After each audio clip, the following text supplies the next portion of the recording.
తాకట్లో ఉన్న బంగారాన్ని విడిపించి ఆ రోజున మార్కెట్ ధర కట్టి మిగిలిన డబ్బును మీకు అందిస్తుంది కొమ్మూరి గోల్డ్.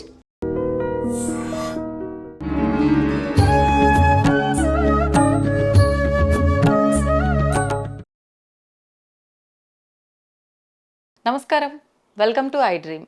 ధర్మ మార్గం విత్ విజిత కార్యక్రమానికి స్వాగతం. ప్రస్తుతం మనతో పాటు ఉన్నారు ప్రముఖ ఆధ్యాత్మికవేత్త శ్రీమతి బట్టిప్రోలు విజయలక్ష్మి గారు. ఇప్పుడు అమ్మతో మాట్లాడి మరిన్ని విషయాలు తెలుసుకుందాం. నమస్కారం అమ్మా. నమస్కారం అమ్మా. సాధారణంగా భగవంతుడికి మనం ఇంట్లో నివేదన చేస్తూ ఉంటాం ప్రసాదం. ఆ నివేదన చేసిన ప్రసాదాన్ని చీమలు తింటే ఏమన్నా అరిష్టమా? అయ్యో, చాలా మంచిది. మంచిది మంచిది అంటే ఎప్పుడైనా కూడా మనిషి పుట్టడం 5 రుణాలతో పుడతాడు. ఒకటి అందులో భూత రుణం, అంటే ఋషి రుణం, పితృ రుణం, దేవ రుణం, మనుష్య రుణం, భూత రుణం. ఈ 5 రుణాలు మన సనాతన ధర్మంలో ఎవరు పుట్టినా ఈ 5గురి సహకారంతోనే పుట్టాడు, ఎదిగాడు, ఇంతవరకు ఉన్నాడు. కనుక ఋషి లేకపోతే జ్ఞానం లేదు, తల్లిదండ్రి లేకపోతే జన్మ లేదు. పితృరుణం, పితృరుణం, దేవరుణం. దేవత లేకపోతే మనకి బ్లెస్సింగ్స్ లేవు. ఋషి రుణం లేకపోతే జ్ఞానం లేదు. తోటి మనుషుల సహకారం లేకపోతే మనం సంఘాల్లో ఎలా బతుకుతున్నాం? కనుక మనిషి రుణం, భూత రుణం. మనకి తెలియకుండా ఎన్నో భూతాలు మనకి ఎన్నో రూపాల్లో సేవలు చేస్తున్నాయి. కనుక వాటన్నిటికీ పంచభూతాలు అంటున్నాం. అందుకే పృథ్వీరాపస్తేజో వాయురగ్ని.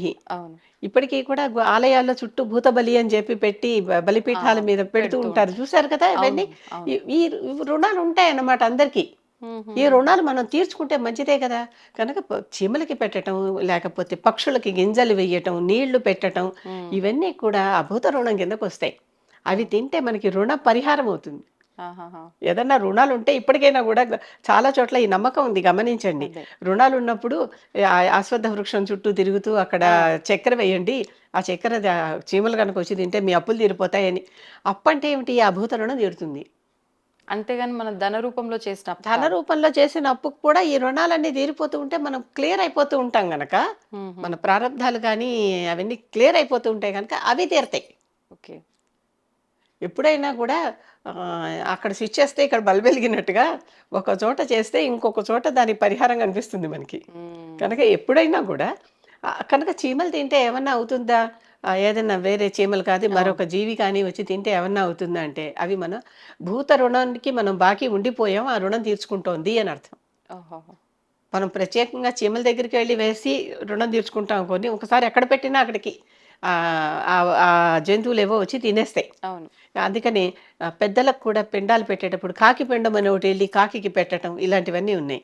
అంటే జంతువులు కూడా భూతంలాగానే భావించి వాటికి కూడా మనం రుణం తీర్చుకోవాల్సిందే.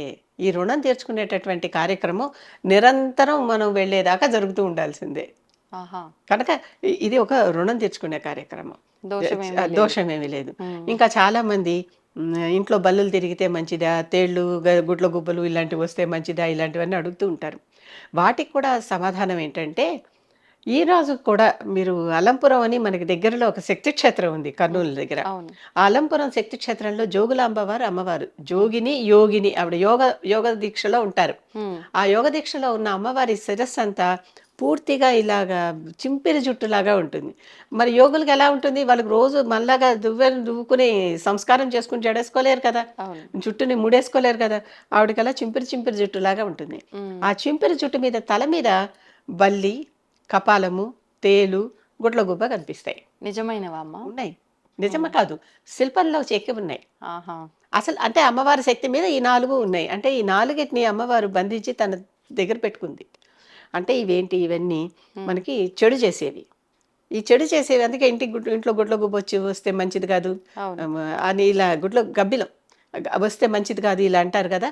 కనుక ఇలాంటివన్నీ పోతాయి, ఆ దోషాలు పోతాయి. ఆవిడ దగ్గరికి వెళ్ళి పూజ చేస్తే ఇలా ఇంట్లోకి ఎప్పుడైనా రాకూడనటువంటి జంతువులు వస్తే, తేళ్ళు వస్తే ఇల్లే వదిలిపెట్టాలి అలాంటివన్నీ ఈ జోగులాంబ గారి దగ్గరికి వెళ్ళి, అమ్మవారి దగ్గరికి వెళ్ళి పూజ చేసుకుంటే ఆ దోషం పరిహారం అయిపోతుంది. ఇంకా అవసరం లేదు, ఇల్లు క్లీన్ చేయించుకోవాలి. అక్కడికి వెళ్ళి ఆవిడ దగ్గర పూజ చేసుకోవాలి. అసలు ఎందుకు వస్తాయమ్మా? ఎందుకు వస్తాయి అంటే, ఇంట్లో చెడు ఆరా ఉంటే ఇంట్లోకి వస్తాయి.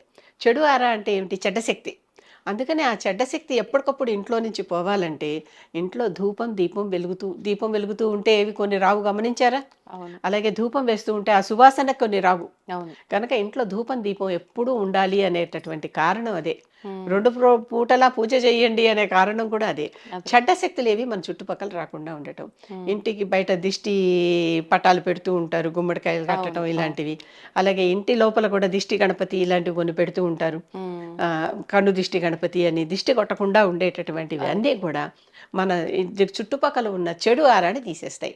ఎంత లేదన్నా చెడు ఆరా ఏదో రూపంలో ఇంట్లోకి ప్రవేశిస్తూనే ఉంటుంది. గాలిలో ఉన్నటువంటి రకరకాల భూతాలు ఉంటాయిగా, కొన్ని మంచి చేసేవి, కొన్ని చెడు చేసేవి అన్నీ వచ్చేస్తూనే, అంటే గాలిలో బ్యాక్టీరియా అనుకోండి పోని, అవును. కొన్ని మంచి చేస్తాయి, కొన్ని చెడు చేస్తాయి, అన్నీ ఉంటాయి కదా. కనుక ఇంట్లో ఎప్పుడూ కూడా ఆ, కొన్ని కొన్ని ముఖ్యమైన చోట్ల కార్నర్స్లో, ముఖ్యంగా కార్నర్స్లో జమ అవుతాయి ఇలాంటి చెత్త అంతా, గమనించండి. అవును. అలాంటి కార్నర్స్లో ఒక గాజు ప్లేట్లో కానీ, గాజు కటోరాల బౌల్లో కానీ రాళ్ళుప్పు ఉంటుంది కదా, ఉమ్. ఆ రాళ్ళుప్పు కానీ, పచ్చకర్పూరం కానీ, లేకపోతే కర్పూరం కానీ పెట్టుకుంటే ఈ కర్పూరం వాసనకి రావు.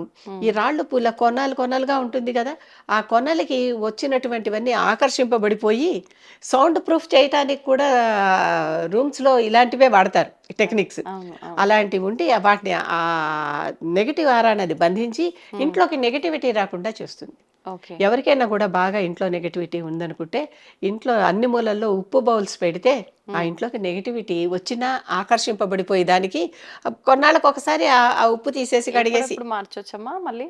అది మీకే తెలుస్తుంది, అది నల్లబడిపోవటం, నీళ్ళు అయిపోవటం, కరిగిపోవటం తెలుస్తుంది. ఓహోహోహో. అసలు పెట్టడం ఏ రోజైనా పెట్టాలి అని విశేషంగా ఎప్పుడు అసలు ఉంటుందా? ఇవాళ ఎప్పుడైనా? అడ్డం వచ్చిందంటే ఇవాళే పెట్టేయండి అంతే. ఆ. అన్నిటికీ ముహూర్తాలు చూడకూడదు. ఆ. చాలా మంది దీనికి టైం ఉందా, దానికి టైం ఉందా అని అవును. అడుగుతారు. మనకు అవును. మనసు పుట్టడమే టైము, మనకు అవసరం రావటమే టైము, ఆకలేయటమే అన్నానికి టైము. అంతే. ఆ రకంగా వెంటనే పెట్టేయండి. ఇంట్లో ఒక గాజు కటోరాలు ఒక 10 తెచ్చుకోండి. 10 కార్నర్లు ఉన్నాయనుకుందాం ఇంట్లో, ఫర్ ఎగ్జాంపుల్. ఇంత గుప్పెడు రాళ్ళు ఒక్కొక్క దాంట్లో వేసేసి పెట్టేయండి. అది అన్ని దోషాలని పరిహారం చేస్తుంది.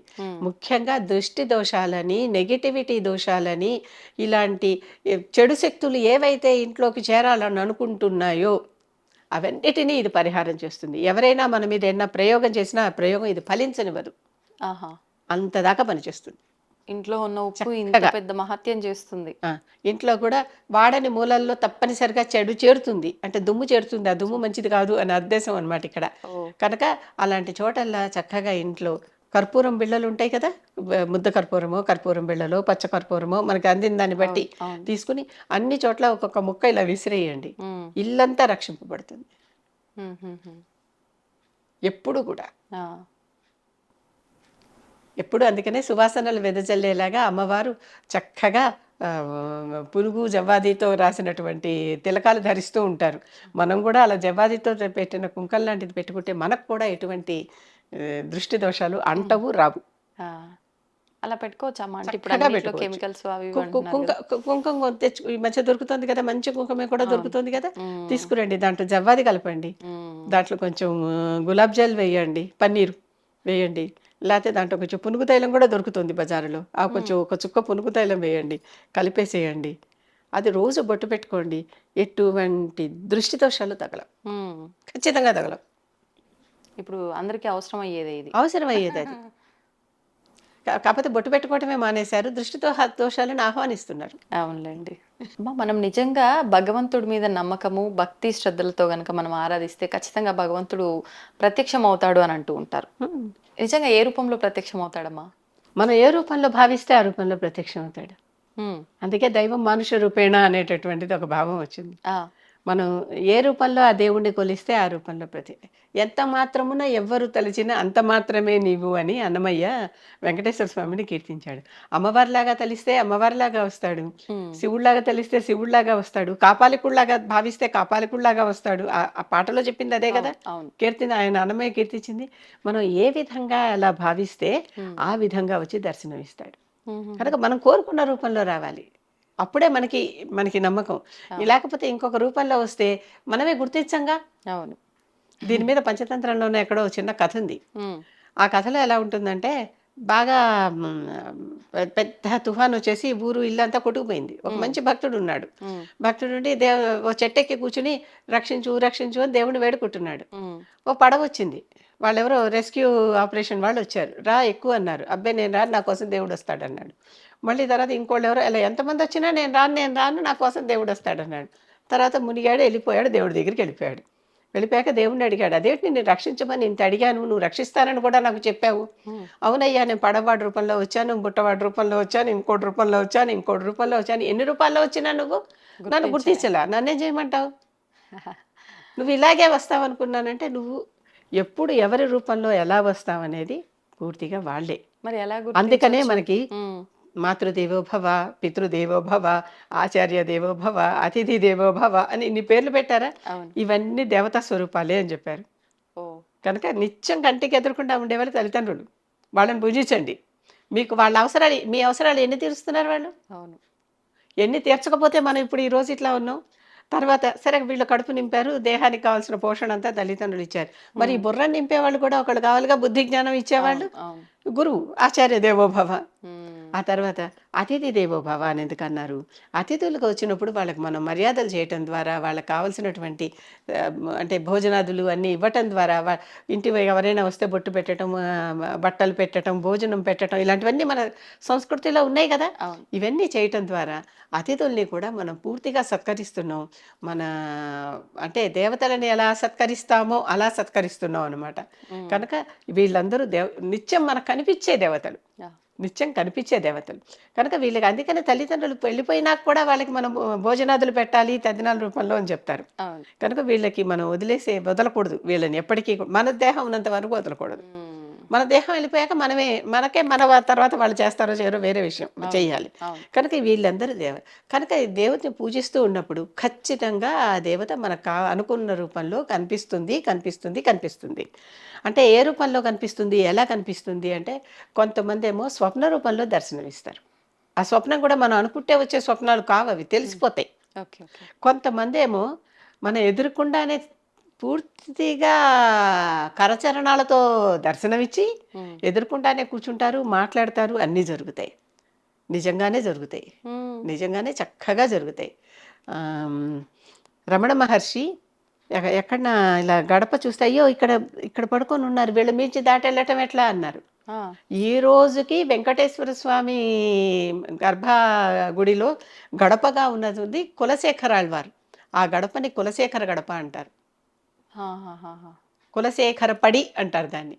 అంటే భ- భక్తులు ఇప్పటికీ మీరు చాలా గుళ్ళ దగ్గరికి వెళ్ళి చూడండి, ఇలా పడుకున్నట్టుగా విగ్రహాలు, నమస్కారాలు పెడుతున్నట్టుగా విగ్రహాలు మెట్ల నిండా కనిపిస్తూ ఉంటాయి. దారి పొడుగుతా మనం నడిచే పాత నిండా. అంటే ఏంటి, అక్కడ ఆ విధంగా భక్తులు పడుకుని వాళ్ళ మీద నుంచి భక్తులు వెళ్ళటానికి మార్గం చేస్తున్నారు.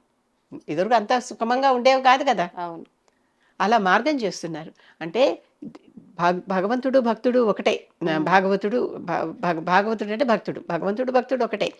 కనుక భాగవతుడిని కొలిచినా భగవంతుడు కొలిచినంతతో సమానం. ఉమ్, కనుక మనం భాగవతులను కొలవటం కూడా అందుకనే ఈ సన్యాసుల్ని ఇంటికి పిలిచి, భక్తుల్ని ఇంటికి పిలిచి, పండితుల్ని ఇంటికి పిలిచి ఉమ్, వాళ్ళకి మనం సత్కారాలు చేస్తాం చూడండి, సన్మానాలు, సత్కారాలు, భిక్షలు, పూజలు చేస్తామే, అవన్నీ దీని కిందకు వస్తాయి. ఇవన్నీ కూడా దేవతా స్వరూపాలే. కాకపోతే అందరూ ఏమనుకుంటారు, ఉమ్, నేను ఇలాగ 4 చేతులతో శ్రీ మహావిష్ణువుని కొలుస్తున్నాను కనుక ఆయన చతుర్భుజాలతో పంచాయుధాలతో మనకి దర్శనం చేయాలి అని ఇవ్వాలి అని కోరుకుంటాం. అవును. అది ఎప్పుడు ఎవరికి జరుగుతోంది? పూర్తిగా అసలు అక్కడ దాకా మనం వస్తే ఈ ఇహలోక సంబంధం మనకు ఉండదు. ఉమ్, అది వేరే ప్లేన్లో జరుగుతోంది.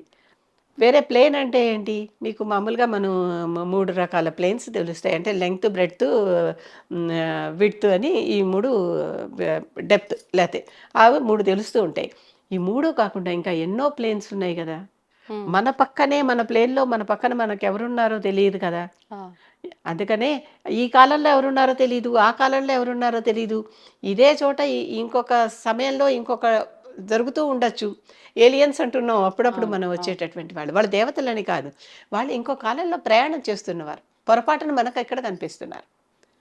మేము మానసరోవరం వెళ్ళినప్పుడు, మానసరోవరంలో మునక వేసినప్పుడు, లేకపోతే ఆ ఒడ్డున కూర్చుని కాస్త దేవుణ్ణి తలుచుకుంటున్నప్పుడు చూస్తే అక్కడ మాకు చాలా మంది చుట్టూ ఉంటారు అన్న భావం కలుగుతుంది. కనిపించకపోయినా కనిపించరు.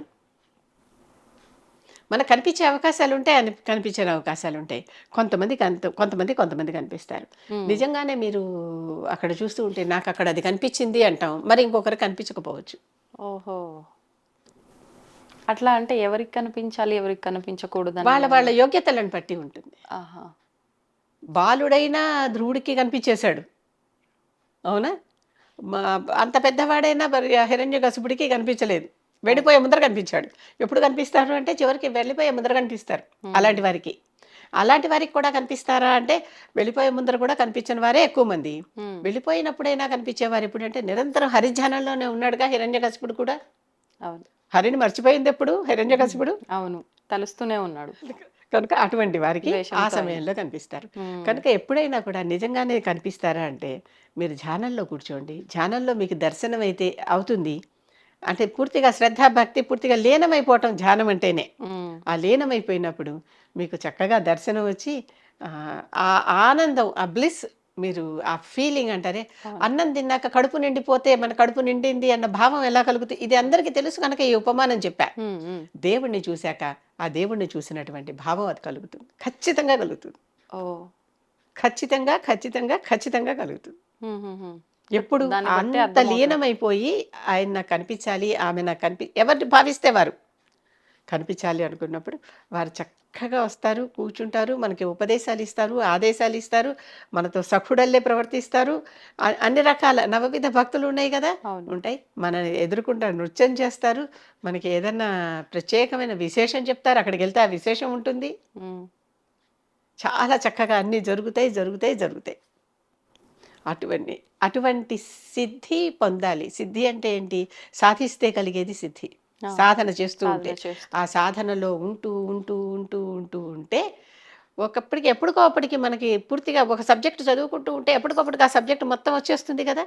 అలాగే భగవంతుడు అనేటటువంటి సబ్జెక్ట్ చదువుకుంటూ ఉంటే, లేకపోతే ఉపాసన చేస్తూ ఉంటే, సాధన చేస్తూ ఉంటే తప్పనిసరిగా సాధన ఫలితంగా, అందుకని దీన్ని సాధన సమరం, యుద్ధంలాగా చేయాల్సిందే. అర్థమైందా? చేస్తూ ఉంటే చిట్ట చివరికి మనకి ఆ దృశ్యం కనిపిస్తుంది. అందుకని ఆలయాలకు వెళ్ళేటప్పుడు ఒకరు కనిపించినట్టుగా ఒకరు కనిపించదు. గమనించారా అది ఎప్పుడైనా? చాలా చాలా తేడా కనిపిస్తుంది అక్కడ. ఒకటే విగ్రహాన్ని చూస్తాం, ఒకరికి కలిసిపోయినట్టు, ఒకళ్ళకి నవ్వుతున్నట్టు, ఒకళ్ళకి దీవిస్తున్నట్టుగా, రకరకాలుగా మనకి దాంట్లో ఆ రూపంలో మనకి భావాలు కనిపిస్తాయి. ఒక్కసారి ఒక్కొక్కడు పక్కనే కూర్చుని చూసినా సరే ఆ తేడాలు కనిపిస్తాయి. ఎప్పుడు కూడా ఆలయాన్ని దర్శించాలంటే వారు మనని పిలిస్తే మనం వెళ్ళగలం, కానీ మనకి మనంగా వెళ్ళాలనుకుంటే వెళ్ళలేం. ఏ ఆలయమైనా సరే అక్కడ భగవత్ శక్తి ఇసుమంతం ఉన్నా సరే ఆ భగవంతుడు మనని దర్శించాలంటే మనం వెళ్తాం, కానీ భగవంతుడిని మనం దర్శించాలంటే వెళ్ళలేము. గడప దాకా వెళ్ళాక తలుపు మూసేస్తారు, వెనక్కి రావాలి. అవును, అలాంటి సందర్భాలు కూడా మనకు ఉంటాయి. వాళ్ళు మనని చూడాలనుకోవాలి, కానీ మనం వాళ్ళని చూడాలనుకోవటం అనేది ఎప్పటికీ కూడా అసలు విషయం కాదు.